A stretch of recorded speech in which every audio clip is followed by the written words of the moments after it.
2016 봄 카오스 강연 뇌가 보는 뇌 제5강부터 8강까지 사회를 맡게 된 김철훈입니다.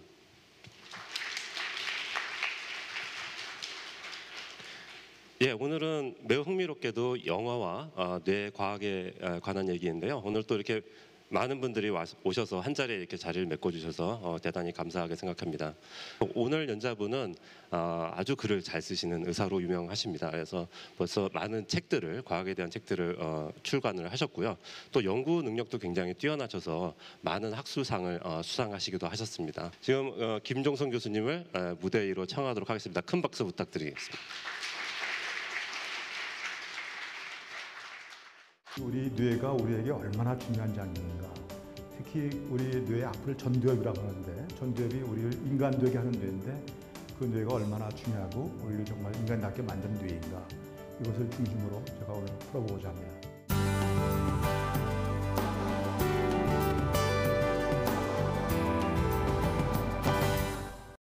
우선 테스트를 먼저 해봐야 되기 때문에 여러분들 실력을 말이죠.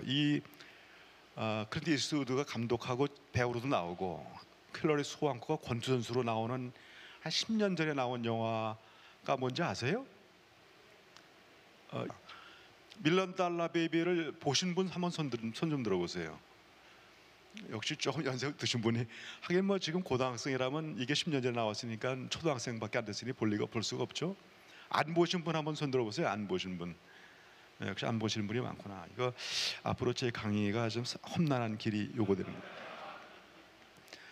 그래서 이제 이 사람이 권투 선수로 나오는데, 여자 권투 선수로 나오죠. 그래서 이제 저녁마다 권투 도장 나서 이렇게 치고 하니까 처음에 이 사람은 좀 쇼미스틱한 남자라서, 여자가 30살 넘었는데 왜 권투로 나와? 그래서 아무것도 안 하다가 하도 열심히 하니까 감동받아가지고 열심히 이제 트레이닝을 시켰더니 좋은 권투 선수가 돼서 나날이 승승장구하죠. 계속 이겨서 세계 챔피언하고 이제 붙었는데, 반칙을 하죠. 세계 챔피언이 돌아가는데 링으로 자기 코너로 한 대 딱 때려서 넘어져서 목을 다치죠. 목을 크게 다쳐서 부러지죠.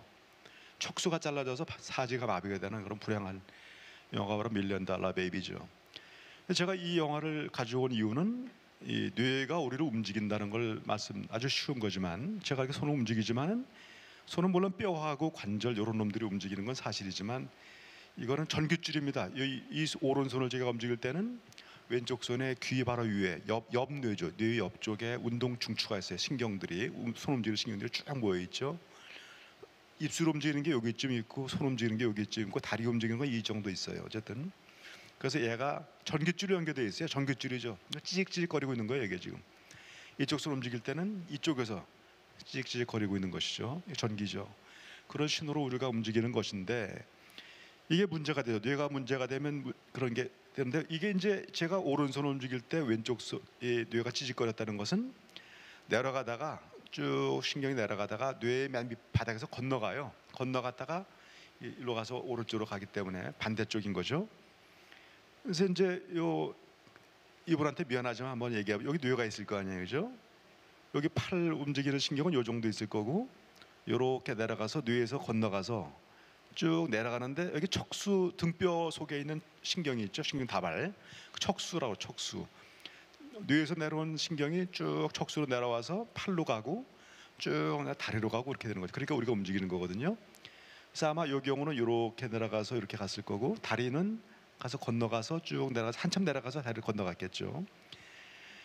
그러니까 이쪽에 만일 이분의 뇌의 오른쪽에 갑작스럽게 뇌가 망가져서 무슨 일이든지 막 선생님 어떤 증상이 생길까요? 반신마비가 오겠죠. 그 왼쪽 팔다리가 마비돼서 갑자기 못하고 쩔뚝거리고, 이렇게. 이게 무슨 병이에요? 갑자기 마비돼서 꼼짝 쩔뚝거리는 이 유명한 병이 뭐죠? 뇌졸중이죠. 뇌졸중. 제가 사실은 뇌졸중 전공이에요. 그런 사람을 맨날 매일같이 보는 게 저희 직업인데, 갑작스럽게 혈관이 되게 옆쪽으로 가는 혈관이 잘 막혀요. 이쪽이. 그래서 옆뇌가 다른 데보다 더 많이 망가지는 바람에 팔다리 마비가 가장 흔한 증상이 되죠. 근데 만일 다치기를, 허리를 다쳐서 이쪽에 신경이 끊으면 팔은 멀쩡하겠죠. 신경은 다 이리로 잘 내려가고 쭉 내려가서 다리로 가는 게 문제가 되니까 다리만 둘 마비가 되겠죠. 그러면 조금 낫겠죠. 팔은 움직이니까 휠체어 타고 장애자 운동 선수도 되고 막 그럴 수 있는데, 사지가 마비된 데다가 특히 척수의 위쪽에 맨 위가 망가지면 가로막으로 가는 신경들이 나오거든요. 그럼 숨을 못 쉬어요. 가로막이 움직이지 못해서. 그러면 일생 병원에 있어야 됩니다. 숨을 쉬어줘야 되기 때문에. 그러니까 그건 더 나쁘죠. 병원에서 꼼짝 못하고 집에도 못 가니까. 얘가 지금 이 사람이 그렇게 됐다는 거죠. 이 영화에서.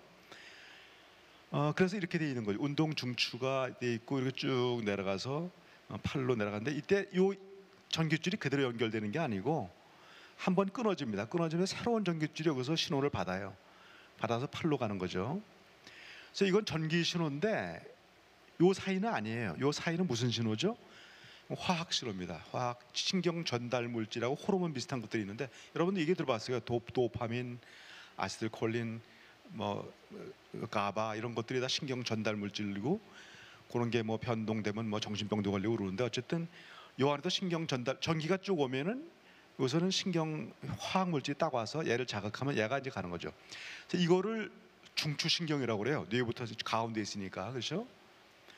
얘부터 시작하는 걸 말초신경이라고 그러죠. 그래서 말초신경에 특히 여기 앞에 세포의 최초의 그 퇴행성 질환이 생기는 수가 있어요. 알츠하이머병은 뭐냐면 아까 말씀드린 대로 이 뇌가 대뇌가 다 손상이 돼서 기억력부터 떨어져 가지고 횡성수술하고 사람 못 알아보는 게 알츠하이머병인데 요거는 여기가 망가지니까 뇌는 멀쩡하죠. 그러니까 뇌는 멀쩡한데 팔로 가는 거, 가로막으로 가는 거, 다리로 가는 게 다 여기가 서서히 나빠지면 어떻게 되겠어요? 다른 건 멀쩡한데 서서히 마비가 되겠죠. 온몸이 서서히 그래서 몇 년 내에 돌아가시게 되면 숨을 못 쉬어가지고 한 5년 정도 서서히 나빠지는 아주 나쁜 병이에요.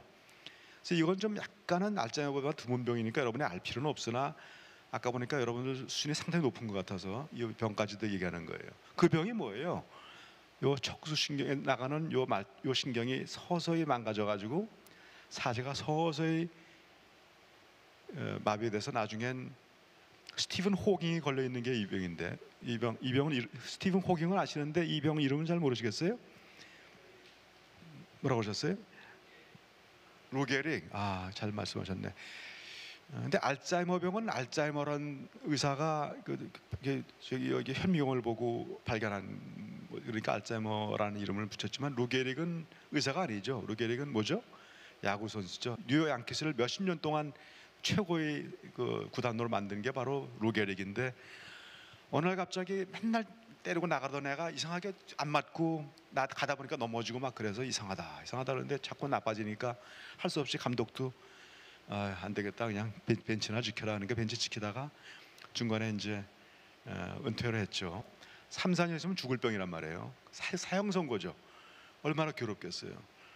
근데도 은퇴할 때 하는 얘기가 뭐죠? 다 아시죠? I am the luckiest man in the world. 나는 이 세상에 가장 럭키, 운이 좋은 사람.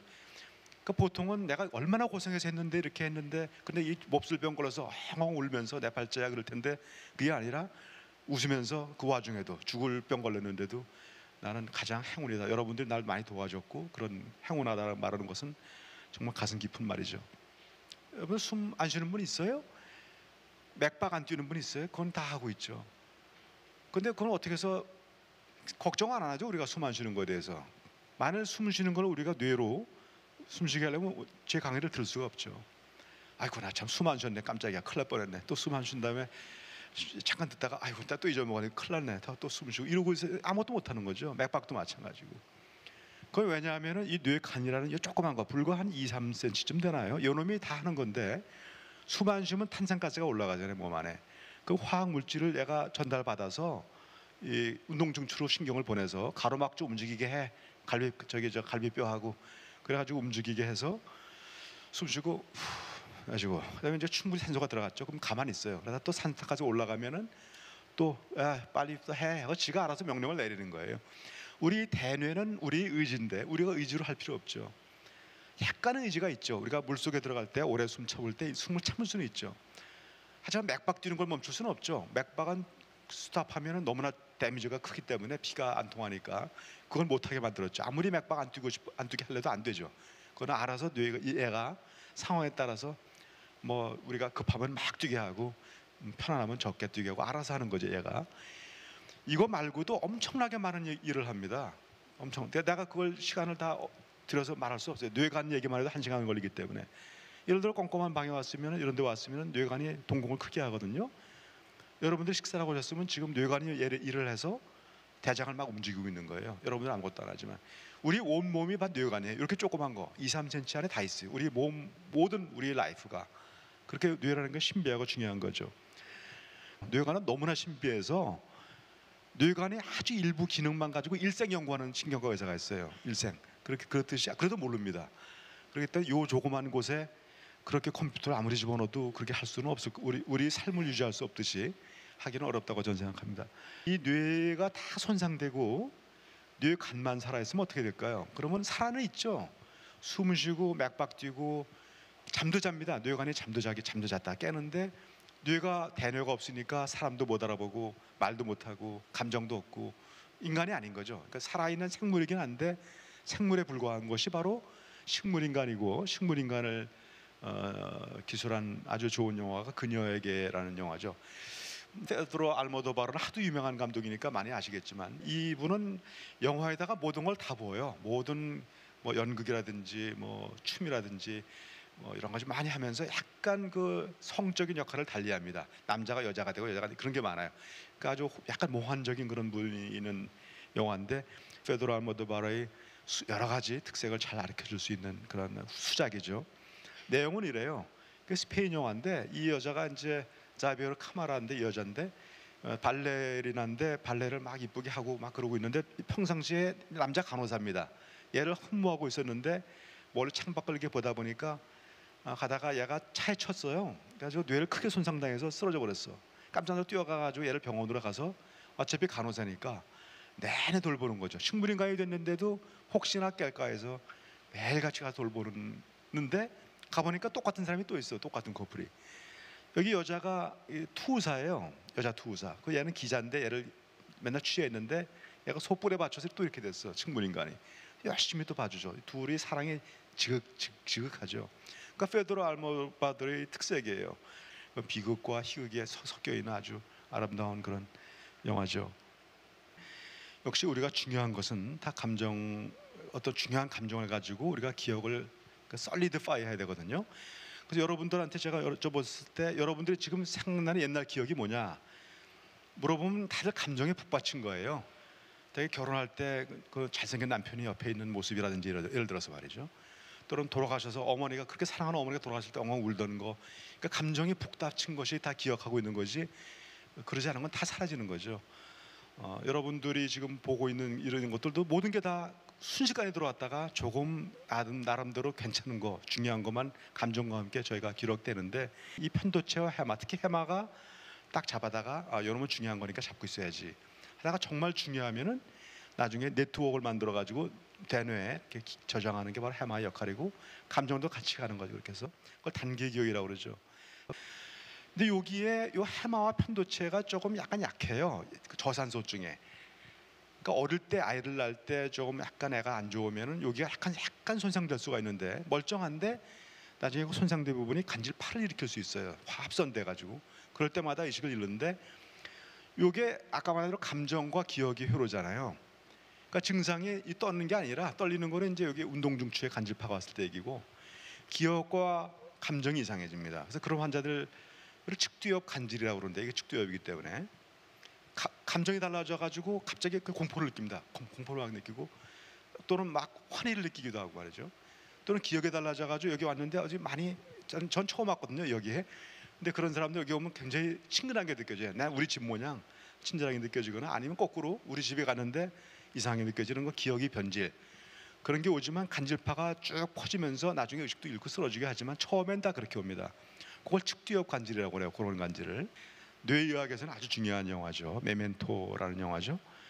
이 영화는 보셨나요? 근데 좀 옛날 영화긴 한데 근데 하도 유명한 영화라 그래서 내용인즉슨 이 사람이 가이 피어스로 나오는 이 주인공이 레나드인데 자기 부인하고 둘 다 폭행을 당했어요. 악한 나한테. 그래서 죽었어요. 부인은 죽고 얘만 남았는데 얘는 양쪽 해마가 다 망가져서 기억을 10분밖에 못하면 딱 10분 있으면 딴소리 하는 거예요. 밥 먹었는데 또 먹겠다 그러는 거죠. 그러니까 살기가 힘들죠. 그러니까 누구를 만나면 일단 폴라로이드로 찍어놔요. 이렇게 캐리앤 모스죠. 얘가 좋아하는. 근데 얘는 사실은 악당의 처이기도 하죠. 어쨌든 얘가 얘를 좋아해서 여기다 뭐라고 쓰냐면 10분이 있으면 잊어먹으니까 얘는 참 나한테 잘해준 여성이고 아주 사랑스러워, 만나면 꼭 키스를 해줄 것 적었었습니다. 또 아주 악당 같은 사람은 때려줘야 되겠다면 딱 사진 찍어놓고선 다음에 만나면 한 대 때릴 것 이렇게 써놨죠. 다 잊어먹었으니까 누굴 만나도 다 새로우니까 다시 보는 거죠. 봐서 저 캐리한 모스가 나왔으면 이렇게 하는 거지 하고 때릴 것 그러면 한 대 때려주고 죽일 것 그러면 죽이고 이러는 거죠. 그걸 이용해서 경찰서장이 너희 부인 죽인 사람은 이 사람이야. 마약 사범을 여기다 사진을 주면은 마약 사범한테 가서 이걸 보고 죽일 놈 써 있거든요. 그거 죽이는 거죠. 그래서 마약 사범을 소탕할 수가 있었죠. 경찰서장이 그 기억력을 역이용해서 결국은 역이용 당하긴 하지만 그래서 얘는 자기 할 일을 다 적어놔야 돼요. 그리고 이렇게 해야 되고 이건 굉장히 좋은 기억 영화라고 생각해요. 몰라 감독이 어떻게 해서 그런 의도로 만들지는 잘 모르지만 왜냐하면 이게 우리거든요. 우리가 그럽니다. 우리가 맨날 폴라로이드 찍는 거예요. 누구나 우리는 볼 때마다 폴라로이드를 찍고 적어두는 거죠. 적어두니까 사람마다 다릅니다. 자기 모든 경험과 자기 모든 수많은 일들 때문에 변한 자기 자아죠. 때문에 어떤 사람들은 나쁘게 쓰기도 하고 어떤 사람은 좋게 쓸 수도 있죠. 물론 아주 기본적인 거 누가 가서 막 때렸어. 그럼 누구나 싫다고 그러지만 사람이 아주 다양하기 때문에 아닐 수도 있어요. 어쨌든 나름대로 이렇게 해서 우리가 살고 있는 거예요. 이렇게 우리 삶이 바로 이것이죠. 여러분들 저를 찍고 있어요. 폴라로이드로. 그게 우리 인생이고 그것이 쌓여서 우리 인간이 되는 것이 바로 이 영화가 던지는 메시지인 거죠.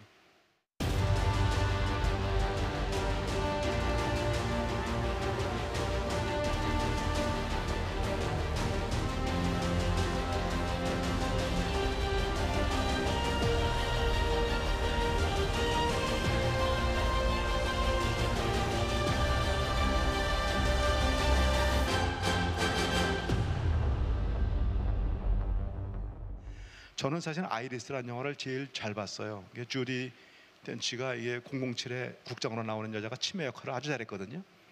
그리고 이 젊었을 때가 바로 케이트 윈슬렛이죠. 그래서 요거 계속 늙었을 때랑 젊었을 때랑 대비돼서 나오죠.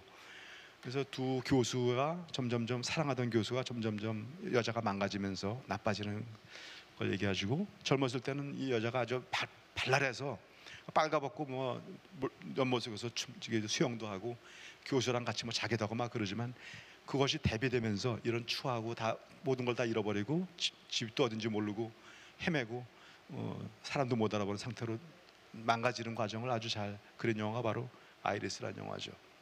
우리나라에도 치매 영화는 많아요. 치매 영화 원래 많아요. 굉장히 많아요. 이 영화는 많이 보셨어요? 그러니까 봄날은 간다, 좋은 시절은 간다는 얘기고 사랑도 간다, 머물지 않는다는 거죠. 얘는 이제 총각인데 얘는 한번 결혼한 여자라서 둘이 아주 좋아하는데 얘는 계속 갈 줄 아는데 얘는 경계를 하는 거죠. 자꾸만 올라오는 걸 막고 자꾸 막 그러다가 결국 떠나버리죠. 그래서 어떻게 사랑이 가니, 이게 아주 명대사죠. 사랑이 갈 수가 있니 하는 것을 하는데 옆에 이제 사이드로 도와주는 역할이 있죠. 얘가 바로 백성이가 치매 환자로 나오죠. 그래서 얘는 이 사람은 치매이기 때문에 이 손자한테 할아버지 아직도 살아있는 줄 알아요. 돌아가신 지 한참 됐는데 할아버지 오시니까 날 여기다 데려다 줘. 그러면 이제 업어가지고 맨날 여기 데려가서 아무리 기다려도 안 오죠. 안 오니까 할수 없이 밤에 들어오고 매일 그러거든요. 자기 남편이 살아있는 줄 안다면 그 중증 치매거든요, 완전히. 근데 이제 얘가 헤어져가지고 슬프게 훌쩍거리고 있으니까 뭐라고 한마디 하느냐면요. 그 대사 여러분도 아세요? 떠나간 버스와 여자는 잡는 게 아니야. 그러더라고요. 그걸 아주 유머러스한 말이죠. 엄청나게 유머러스한 말이고 버스라는 이미지가 있고 우리가 말할 때 여자라는 이미지는 서로 다르죠. 여자는 저쪽에 있고 버스는 여기 있는데 그 두 개 전혀 다른 걸 갖다 붙여서 이렇게 연결해서 새로운 말을 만드는 게 유머예요. 그러니까 유머를 있는 사람이 머리가 좋은 사람이에요. 그러니까 여자들이 유머 있는 남자를 좋아하는 이유가 머리가 좋은 남자라서 그런 거죠. 이렇게 기가 막힌 유머를 할 수 있을 정도면 이 사람이 전두엽이 아주 엄청나게 잘 살아있다는 얘기고 조무지 남편이 죽었는 살았는지 모르는 사람으로 상상할 수가 없을 뿐더러 만일 그렇다면 이 사람은 내내 치매인 척한 거예요. 치매가 아니라. 그렇다고밖에 설명할 수가 없어요. 이 내 머릿속에 지우개도 사람 울리는 성공했어요. 너무나 슬퍼서 너무 안 울 수가 없는데 얘가 젊은 나이에 알츠하이머 걸렸다는 거죠. 손여진이. 근데 20대에 알츠하이머가 생길 리도 없을 뿐더러 가장 문제는 너무 이뻐요. 이쁘니까 물론 영화 되긴 됐지만 마지막에 결국은 남편도 못 알아봐서 요양원에 갇혀서 결국 얘가 면회하러 가죠. 가는데 얘가 딱 나오더니 곱게 입고 아주 이쁘게 하고 나와가지고 누구세요? 그래요. 남편도 못 알아보는 거죠. 근데 그 말이 안 돼요. 알츠하이머 환자는 이쁠 수가 없어요. 모든 게 뇌가 망가져 화장도 안 하고 대충 이렇게 하고 눈매가 일단 퀭합니다. 이렇게 이쁠 수가 없다고 맑고 단정하고. 그런데 이뻐야 감동은 하죠. 그러니까 어떻게 보면 참 문제예요. 감동하려면 이쁜 게 낫잖아요.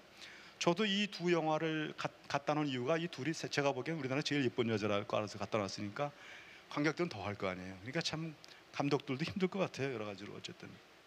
그렇지만 제가 자꾸 우리나라만 나쁜 것처럼 얘기해서 제가 조금 반성하는 의미에서 우리나라도 굉장히 잘하는 영화가 있다. 의학적으로. 파킨슨 병이 뭐냐면은 아까 말한 퇴행성 질환, 알츠하이머가 제일 유명하죠. 뇌가 다 나빠지는 거고.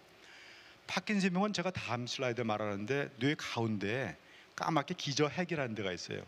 거기가 자꾸 퇴행성 자꾸 늙어가는 거죠. 빨리빨리.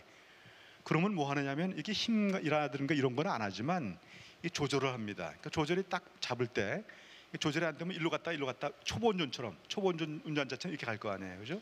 그리고 흔들거리고 잘 조절이 안 되겠죠. 빨리 가는 것도 안 되니까 빨리 갔다가 이거 너무 빨리 가 늦게 가고 이럴 거 아니에요. 그런 조절해 주는 기관이 기저핵이라는 게 있고 뇌 뒤에 소뇌라는 데고 두 가지가 조절해 주는 거예요. 기저핵이 조절했는데 이게 안 되니까 기저핵이 어떤 세포가 망가지에 따라 증상은 다른데 제일 유명한 게 파킨슨 병이죠. 이게 가만히 있어야 되는데 이렇게 할 줄 모르는 거야. 뇌가 자꾸 신호를 이렇게 보내니까 떨는 거죠. 덜덜 떨고 동작이 빠르지만 또 느려집니다. 그래서 고개가 구부러져서 이렇게 돼가지고 이렇게 떨고 그렇죠. 이런 할아버지 보셨어요? 이게 파킨슨 병인데 꽤 많아요. 알츠하이머 다음으로 많아요. 그 파킨슨 병을 유명한 로버트 도니로가 연기하고 의사가 로빈 윌리엄스의 영화가 어웨이크닝인데 굉장히 감동적인 영화긴 하지만 엉망이에요. 너무나 과격하게 파킨슨을 만들어가지고 약 쓰면 확 이랬다가 안 쓰면 이러고 이게 말이 안 되거든요. 그에 비해서 여기에 나온 오아시스 문소리하고 설경구가 나오는 이 소위 근긴장 이상증 디스토니아는 뭐냐면은 우리가 손이 누구나 다 꼭 꼬부라져 있어요. 이렇게 돼 있는 사람 없죠. 똑바로 이렇게 하는 근육과 이렇게 하는 근육이 밸런스를 잡아야 되는데 우리는 다 이렇게 돼 있어요. 이게 편하게 뭘 할 때 편하니까. 그러니까 이 구부리는 힘이 더 강하죠. 언제나 이러고 있어요. 근데 이거는 그 톤이라고 그러는데 톤이 달라져 가지고 근육마다 이거는 올라가 있고 이건 이만큼 올라가고 이건 이렇게 된단 말이죠. 이건 이렇게 틀어져 있고 다른 근육도 이렇게 되면 이렇게 되겠죠. 얼굴도 이렇게 돼서 이렇게 됩니다. 이게 바로 근긴장 이상증 디스토니아라는 병이에요. 드문 거죠. 여러분 많이 보진 않았을 거예요. 그 병을 문소리가 어떻게 연기를 잘하는지 전 문소리가 혹시 그 병 환자인가 그랬어요. 맨 처음에 너무 잘해가지고. 이러한 이상 운동증은 파킨슨도 마찬가지고 정서에 따라 많이 변합니다. 그래서 흥분하거나 그러면 아주 심해지고 마음 편할 때는 별로 안 생겨요. 그걸 너무 연기 잘했어요. 그러니까 종두가 이 남자애가 바보잖아요. 바보가 그러니까 모함을 당했죠. 이 여자를 강간하려고 그랬다. 근데 아니거든요. 사랑하는 관계죠. 그러니까 경찰서에 가서 아니라고 얘가 날 사랑해서 그런 거로 말을 하니까 너무 흥분해가지고 말이 나와야지. 돼가지고 막 이렇게 돼가지고 말을 못했어요. 근육이 다 굳어가지고 목구멍도 다 긴장이 생겨서 핫소시 변호를 못하고 쫓겨나왔죠. 그런 연기하고 결국은 종두가 들어갔죠. 감옥소에 들어가서 나올 때까지 기다리면서 편안한 마음으로 걸레질하는 게 마지막 장면이죠. 그때는 거의 이게 없어요. 편해서 이렇게 되고 말도 좀 하고 그러죠. 그런 것을 너무나 정말 환자처럼 연기를 해서 그 환자를 한 6개월 정도 관찰했대요. 그쪽 병동에 가가지고. 그런 노력이 있으면 우리나라도 외국보다도 훨씬 더 좋은 영화를 만들 수 있지 않나 하는 생각을 해보는데 제가 이제 그 다음에 큰 뇌, 우리 뇌 안에 이제 큰 그 대뇌, 아까 말한 신피질을 얘기해야 되는데 신피질은 왜 그렇게 크게 생겼을까요? 우리가 인간에서 필요하니까 생긴 거죠. 우리가 뭐가 필요할까요? 우리 인간에게 당장 사회생활하는데 제일 필요한 거 말이죠. 말. 동물들은 말이 별로 필요 없죠. 파충류는 거의 필요 없고 원숭이가 그나마 말이 필요한데 한 40대쯤 됩니다. 제일 중요한 말이 올라가 내려가예요. 원숭이 말로 올라가 그러면 그 다큐멘터리에 나옵니다. 원숭이 말로 틀어줍니다. 올라가를 틀어주면 원숭이가 쫙 올라갑니다. 나무 위로. 원숭이 말로 내려가 하면 쫙 내려가죠. 왜 그게 중요하겠어요? 왜냐면 독수리가 저기거든요. 독수리가 나올 때 내려가야 됩니다. 그럼 쭉 내려가고 표범 위에서 올랐으면 올라가야 되죠. 그거가 제일 중요한 말이고 그 외에도 한 30몇 개 더 있는 모양이에요. 근데 인간은 30몇 개 가지고 안 되죠. 수없이 많은 말로 가머니저를 해야 간신히 먹고 사니까 그러다가 영어까지 해야 되지 뭐 프랑스 말도 해야 돼. 그러니까 이게 언어 중추가 필요해서 언어를 하는 뇌가 이만큼 쌓인 거예요. 이만큼. 이것도 역시 옆에 있어요. 옆뇌. 여기는 하도 상식이 많으니까 뭐 질문 안 해도 알 겁니다. 언어 중추는 다 왼쪽에 있어요. 그죠? 왼쪽이 있기 때문에 만일 왼쪽에 뇌혈중이 딱 와서 다 망가지면 팔다리가 오른쪽에 마비되면서 실어증이 생기죠. 말을 못하죠. 그러니까 실어증도 여러 가지가 있죠. 그래서 이름 좀 말해보세요. 그럼 이름 알긴 알아. 제가 김종성인지 아는데 말 못하니까 끙끙대죠. 말이 뇌에서 망가져서 언어가 사라져 버렸으니까. 그 대신에 듣긴 하는 사람이 있어요. 눈 좀 떠보세요. 그럼 뜨거든요. 손 들으세요. 손 든다고. 그 반대도 있죠. 못 알아듣는데 말을 하나 중얼중얼 말은 하는데 남은 못 알아듣죠. 손 들어보세요. 눈 감아라는 줄 알고. 둘 다 못하는 사람도 많고. 그걸 실어증이라고 그래서 왼쪽 뇌가 망가졌을 때 생기는 것인데 실어증을 잘 가르쳐주는 이 영화가 닐이라는 조디 포스터가 나온 영화죠. 실어증 환자들이 말을 잘 못하니까 이상한 말을 많이 하거든요. 볼펜을 딱 보면서 볼펜 그려야 되는데 말이 이게 망가져 있으니까 예를 들어 볼도 그런단 말이에요. 볼도. 뭐 안경 갖다 주고 안경이지 그러면 안 가 그런단 말이죠. 약간 다르게 할 수가 있죠. 이 실어증 영화는 뭐냐면 얘가 좀 야생에서 발견된 여자인데 소문이 났어요. 이상한 말을 하는 여자가 있다. 이게 무슨 나라 말이냐? 근데 언어 전문가가 리암 니슨이에요. 가서 보니까 이게 영어였어요. 알고 보니까 영어인데 이 엄마가 뇌졸중에 걸려가지고 왼쪽에 실어증이 생겨서 말을 이상해. 연필을 예를 들어 연돌 그런단 말이죠.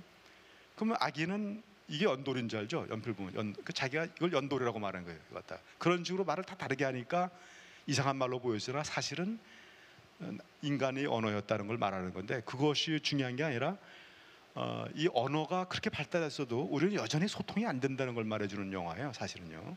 왜냐하면 리암 니슨이 언어 학자인데도 불구하고 소통이 안 돼. 마누랑 싸워, 뭐 다 싸워 안 돼. 근데 얘는 말도 못해. 우리나라 말도 자기 나라 말도 못하는데도 소통은 잘 돼. 그러니까 언어는 그 중에 일부고 우리가 그 외에도 많이 소통할 게 있다는 걸 강조하는 영화가 바로 내일이라는 영화고. 근데 이제 왼쪽에 언어가 이만큼 자리 잡았어요. 그 외에도 계산하는 것도 있고 하는 분야 있고 뭐 판단하는 것도 다 다르죠. 다른데 오른쪽은 아직도 조금 덜 알려져 있고 특히 음악은 아마 오른쪽이라고 말들을 해요. 음악은요. 근데 다는 아니고 많은 경우가 음악이 오른쪽이죠. 그럼 언어는 우리가 필요하니까 발달했는데 음악이 꼭 필요하냐? 근데 사람마다 악유가 많아요. 지금 진화론적으로 음악도 굉장히 우리 이렇게 같이 놀고 같이 사회생활하는데 좋다는 사람이 있고 아니라고 그러는 사람이 저는 아닌 것 같아요. 우리가 뭐 음치도 잘 살잖아요. 음치라고 뭐 못 살 거고 말 못하면 큰일인데 그렇긴 하지만 어쨌든 중요성은 있겠죠. 그것이 오른쪽에 있어서 희한한 증상을 경험할 수 있어요. 제가 그 환자 하나 소개해드릴게요. 제가 보는 환자인데 왼쪽에 큰 뇌졸중이 와서 실어증이 다 와서 한 마디도 말도 못하고 말도 못 알아들어요. 근데 한참 지나니까 조금 눈치 밟고 입모습 이런 걸로 조금 알게 됐는데 환자를 데리고 갔어요. 부인이. 이 사람이 한마디도 못하는데 노래는 잘한다는 거예요. 노래 가사도 잘하고. 그래서 제가 한번 노래 좀 불러보세요. 뭘 잘하세요? 허공이래. 조용필의 허공. 그래서 불렀어요. 제 외래에서. 너무나 잘 불러요. 그냥 음정, 박자, 말도 잘해요. 가사도 줄줄 나가고 뭐 전혀 아무 문제 정상인처럼 너무나 노래를 잘하는데 노래가 끝나자마자 벙어리죠. 말 못하고 하죠. 그래서 결국은 우리 언어 같은 것은 이런 감정이나 이런 섞여 있는 그런 언어들은 많이 오른쪽 왼쪽에 흩어져 있고 논리적인 언어 우리가 생각해서 끄집어내는 그 언어가 왼쪽에 있는 거거든요. 그 차이 때문에 이런 신비한 그런 증상을 보이는 거죠.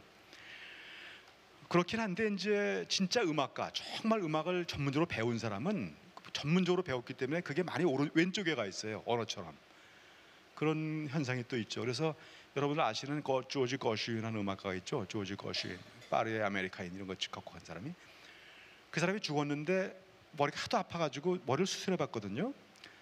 그랬더니 오른쪽에 이따만한 종양이 있었어요. 암이. 근데 그때만 해도 하도 옛날이라 수술하면 다 죽었거든요.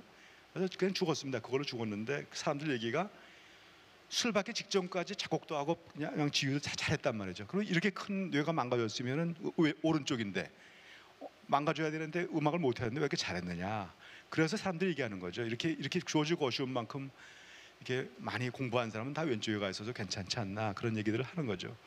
마지막 영화를 말씀드릴 시간이 된 것 같아요. 이 영화 실제로 영화가 나올 때 보신 분이 계세요? 보신 분 혹시 영화를 직접 영화관에서 보신 분 손 좀 한번 들어보세요. 그러니까 아주 나이 드신 분은 안 계시구나. 이게 59년도에 나온 영화니까 여기 나오시려면 몇 살쯤 돼야 되나? 거의 한 90 가까이 돼야 나오셨으니까 안 되겠구나. 제가 너무 무리한 부탁을 했는 모양이네요. 그래서 이 영화의 주제인즉슨 뭐냐면요. 캐서린 헵번이 이 사람이 의사인데 의사를 도와주는 큰 기부하는 사람이니까 이 사람 말을 안 들을 수가 없거든요. 얘 입장에서는. 이 사람이 뭘 주문하고 있냐면 얘가 조카예요. 얘를 안 좋아한다고 되게 싫어요. 이제 이 앞에 전두엽이라고 그래요. 아까 말씀 전두엽을 잘라내는 수술을 해달라라고 좀 부탁하는 장면이에요. 전두엽 절제술이라고 그러죠.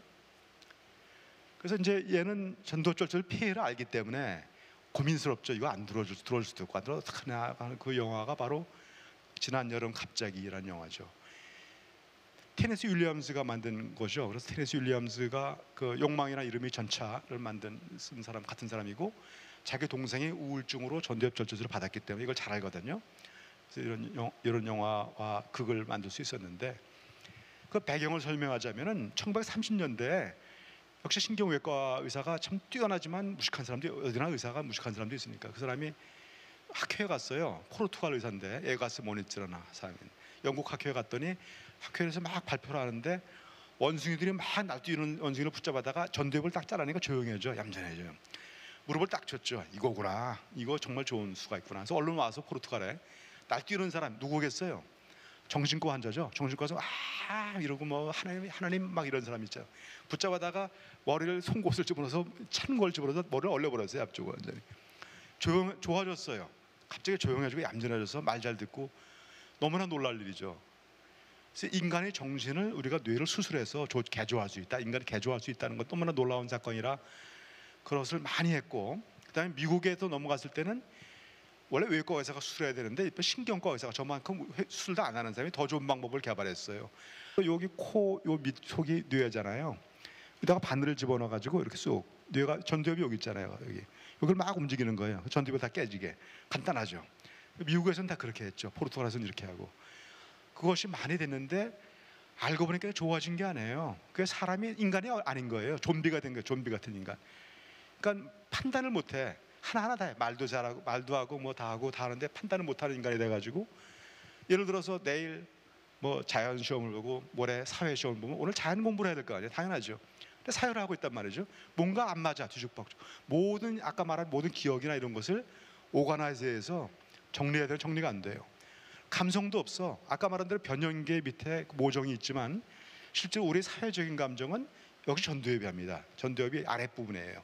아까 말한 논리적인 건 약간 윗부분인데 실제로는 둘이 섞여서 일합니다. 우리는 논리와 감정이 섞여 있어요. 항상 완벽한 논리가 없어요. 여러분들이 이제 회사에서 사람들 뽑을 때도 뭐 토플 시험 높은 데로 뽑지 않잖아요. 딱 보니까 어째 이상해. 얘는 좀 옛날에 좀 말하는 이런 게 있죠. 어째 이상한 게 바로 우리가 갖고 있던 경험과 우리 감성이 들어가는 거죠. 그래서 우리의 사회적인 사랑, 사회적인 콜라보레이션 같은 것이 전두엽이 하는 거죠. 그리고 우리의 사회적인 마지막 순간 모든 자료를 가지고 이렇게 해야 되겠다는 거 전두엽이 하니까 얼마나 중요한 것인지. 그래서 이 전두엽의 중요성을 가르쳐 준 게 바로 전두엽 절제술이죠. 많은 피해가 있었죠. 바보가 되니까. 그래서 일부러 어느 정도 시간이 지나니까 이걸 이용해서 자기가 싫어하는 사람을 전두엽 절제술을 하는 사람들이 많이 있었어요. 그 중에 하나가 바로 이런 사건인 거죠. 이 사람이 좀 높은 사람이니까 알거든요. 전두엽이 얼마나 나쁜 건지를 그런데 해달라고 그러는 것이 바로 1959년도에 영화에서 나타난 거죠. 그래서 인간은 전두엽이 동물이에요.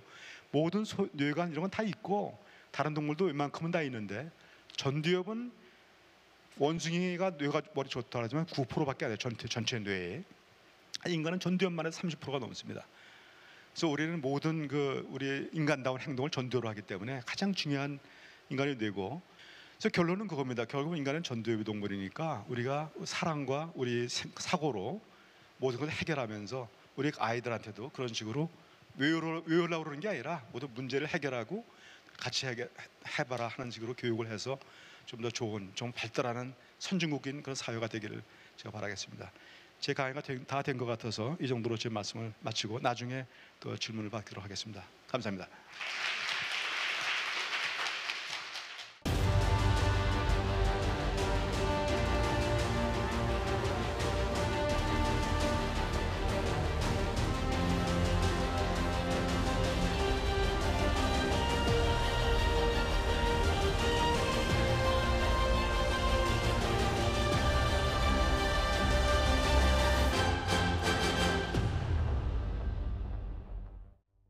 네, 오늘은 영화 전문가분을 모셨습니다. 저도 태어나서 영화 전문가분은 처음 뵀는데요.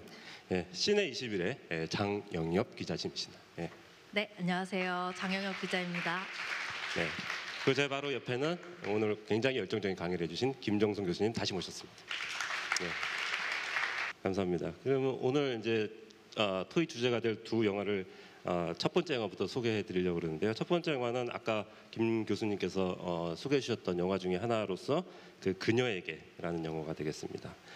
그래서 오늘 김 교수님께서 그 식물인간에 대해서 조금 설명을 해 주셨는데요. 근데 아까 강연을 듣다 보니까 의식이 좀 있는 경우도 있고 없는 경우도 있고 또 기억을 하는 경우도 있는 것 같고 못하는 경우도 있는 것 같고 이런 것 같은데 정확히 식물인간이 어떤 상태인 건가요? 그리고 또 영화에서 묘사된 거하고 어떻게 틀린가요? 네, 말씀드린 대로 뇌 간이 우리의 그 모든 가장 기본적인 숨쉬고 맥박 뛰는 걸 다 하고 잠도 자게 하거든요. 그걸 제외한 모든 것이 망가졌는 것을 식물인간이라고 하지만 약간의 아주 기본적인 그 파충류의 그런 통증 같은 거나 이런 거는 갖고 있는 경우가 많이 있어요. 그래서 찌르면은 아프고 도망갈 뿐만 아니라 사실 찌르면 도망가는 것은 척수 반사예요. 그러니까 뇌가 필요 없죠. 그다음에 얼굴을 찡그립니다. 아픈 것은 뇌인데 아주 기본적인 저기 편도체 기능은 있는 수가 있어요. 근데 그 이상은 없는 거죠. 그 경우가 이제 식물인간이라고 해서 의학적으로는 돌이킬 수 없는 걸로 보는데 여기 영화에서는 깨어나죠. 깨어나서 걸어가고 다시 발레도 하는데 저는 그런 사람 한 번도 못 봤고 그런 경우가 있다고 신문에 났는데 제가 보기에는 그 식물인간을 잘못 진단했을 가능성이 있고 근데 요즘에 이제 어떤 뇌파 같은 걸 통해서 혹시 깨어날 수 있는 그 파장이 조금 있는 사람을 감별하자는 노력은 있는데 기본적으로 저는 제대로 진단하면은 깨는 사람 못 봐서 영화는 허구인데 허구지만 허구가 깨어나는 게 또 있어야 계속 이러고 있으면 영화가 안 될 거 아니에요. 그러니까 허구지만은 너무나 아름다운 그 때문에 그 영화였기 때문에 허구임에도 불구하고 저는 비난할 마음은 전혀 없습니다. 네, 김 교수님께서는 이해하신다는 말씀이신 것 같은데요. 네, 기자님께서 보시기에는 사실 이런 어떤 철저하게 과학적 현실을 묘사하는 거하고 사실은 어떤 극적인 영화적 장치를 하는 거 이 사이에서 좀 갈등도 있을 것 같은데요. 거기에 네. 대해서 어떤 의견이 있으신지? 그 제가 이제 느낀 걸로는 아까도 이제 말씀하셨듯이 식물인간인데 그 깨어나는 경우는 정말로 흔치 않다고 말씀은 하셨지만 제가 봤을 때는 이러한 설정은 이 그녀에게서는 영화적으로 상당히 필요한, 그러니까 필수적인 장치였다 이런 생각이 들었어요. 근데 이제 왜 그렇게 생각을 했냐면 그 아까도 말했듯이 다른 두 커플이 이제 나옵니다. 한 커플은 계속 이제 여자가 일어날 거라고 생각을 하고 그리고 그 희망 때문에 계속 살아가는 남자고요. 그래서 이 남자가 결국 그 희망을 계속 쥐고 있다가 결국에 그 끈을 놓아버리는 순간이 오는데 그 순간의 비극성이 이 남자가 가지고 있던 희망 때문에 더욱 더 이게 배가 되는 것이죠. 이 비극성이. 그렇기 때문에 영화적으로는 이 식물인간이 깨어난다는 설정이 상당히 좀 필요했던 장치가 아닐까 이런 생각을 해봤습니다. 네, 그러니까 뭐 장 기자님께서 말씀해 주신 것처럼 사실은 굉장히 극적으로 필요한 장치다. 근데 사실은 이 보이시는 교수님이 사실 좀 문제신 거거든요. 네, 교수님은 사실은 우리가 속담에 아는 만큼 보인다 뭐 이런 얘기도 많이 하는데 실제로 영화를 보시다 보면 그런 것들이 자꾸 보이셔서 영화에 몰입하는데 방해가 되거나 이런 일들이 많이 있으십니까? 네, 그녀에게서 말씀하셨듯이 뭐 사실 깨는 게 영화 여러 면에서 그래서 좋죠. 좋고 영화가 손상이 안 된다면 저는 괜찮습니다. 근데 그것도 아니고 실수로 잘못 해서 무너지면 마치 기둥을 4개 세웠는데 그 기둥은 기울어져 있는 것처럼 보여서 그게 딱 굉장히 안 좋게 보이거든요. 그러니까 영어는 아닙니다만 예전에 그 드라마에서 차인표 씨가 머리에 있는 꽈리가 터지는 지주막과 추절을 연기했는데 아마 그럴 때 엄청난 통증이 온다는 건 어디서 배웠나 봐요. 그 감독이 차인표 탓이 아니죠. 감독님이 그래서 차인표 씨가 그러면서 그러고 있거든요. 근데 지주막과 출혈 환자에서 하고 소리 지르는 사람 한 명도 못 봤어요. 저는 맨날 보죠. 그럼 뇌압이 올라가니까 소리 지르고 울면 그러니까 너무나 아파서 이럴 뿐이지 다들 너무나 시끄러워도 아프기 때문에 조용한데 숨어서 이러고 있지 자기가 소리 지를 수는 절대 없거든요.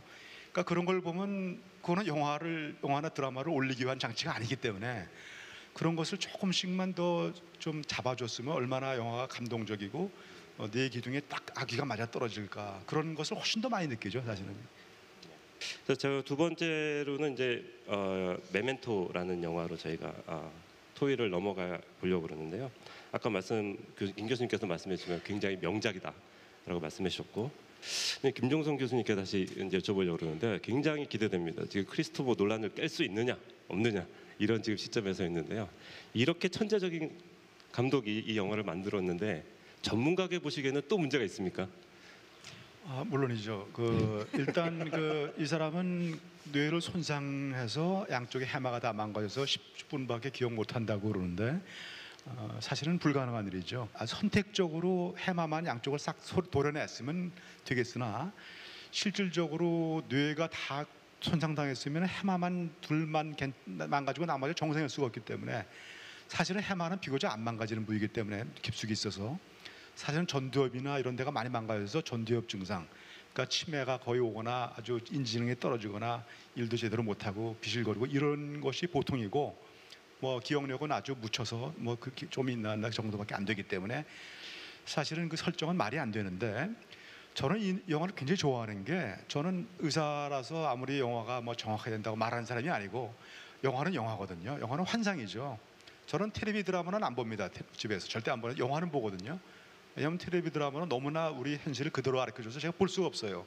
근데 영화는 한 바퀴 싸서 둘러둘러하니까 볼 수 있듯이 그것도 그런 거죠. 여기서는 이 사람이 주인공이 만일 치매가 돼가지고 비실거리고 있으면 영화가 안 되잖아요.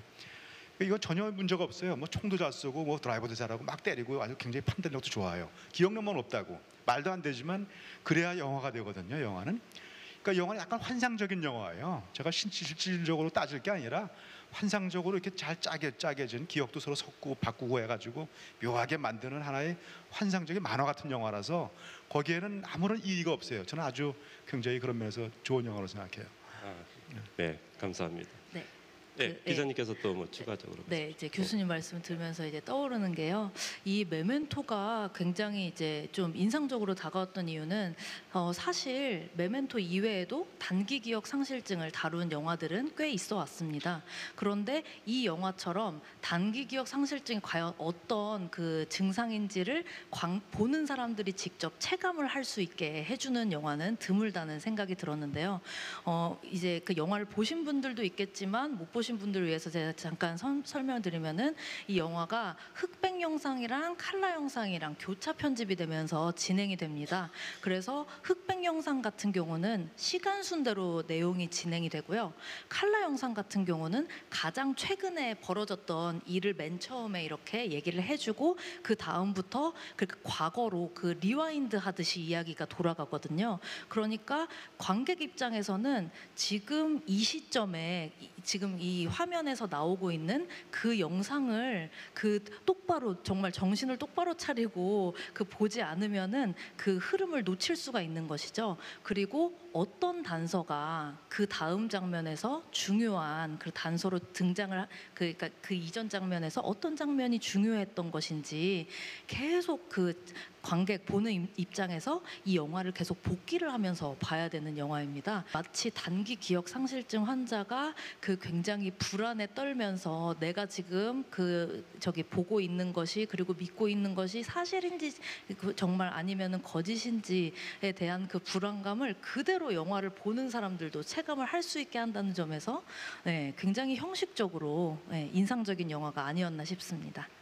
거미숲 같은 영화를 보면은 그건 아주 어떤 범인을 찾으러 가지만 나중에 알고 보니까 자기가 범인이었거든요. 그렇기 때문에 우리 기억이 사실 온전한 게 아닐 수 있다. 메멘토를 보면 조각이잖아요. 조각되고 도대체 뭐가 뭔지 모르게 섞여서 일부 우리가 알고 있는 게 다르다. 옛날에 로프터스라는 심리학자가 연구를 했죠. 쇼핑몰에서 길을 잃다라고 아주 유명한 실험인데, 사람들 데려다가 놓고 너희 어릴 때 이렇게 했지 미리 듣고 엄마 아버지한테 쭉 얘기를 이렇게 하면서 중간에 쇼핑몰에서 길을 잃다를 살짝 집어넣는 거예요. 너 그런데 그때 가서 백화점에서 길을 잃어버렸지? 하고 물어보면 많은 사람이 그렇다고 합니다. 그런 적이 없는데도. 어떤 사람은 막 살을 붙여서 길을 잃어버려서 이러고 있는데 여기 산타크로스 할아버지가 와서 가르쳐주고 말도 안 되는 걸 막 만든다는 거죠. 정말인 줄 알고. 그래서 우리 기억의 일부들은 우리의 감정이나 이런 것 때문에 많이 섞여서 그래서 그게 많이 문제가 됐죠. 어디까지가 뭔지 모르겠지만 기본적으로 우리는 그 중요한 기억들을 잘 생각하고 쓸데없는 기억을 많이 없애버리는 그 과정이 중요하고, 또 치매 같은 거 안 걸리게 하는 것도 물론 중요하고, 그런 것을 일깨워주는 영화가 메멘토나 다른 기억 영화라서 일단 저는 다른 것도 많지만 그 영화를 굉장히 드리고 싶습니다. 네, 교수님 네, 감사합니다. 네, 다음 주 강연 예고 드리겠습니다. 다음 주에는 키스트에 계시는 정수영 박사님이 강연자로 나오셔서 착각하는 뇌라야 한다라는 주제로 강연을 하시고요. 패널로서는 카이스트의 백세범 교수님, 그다음에 연세대학교의 정상철 교수님이 참여하십니다. 그럼 다음 주에 뵙겠습니다. 안녕히 계십시오.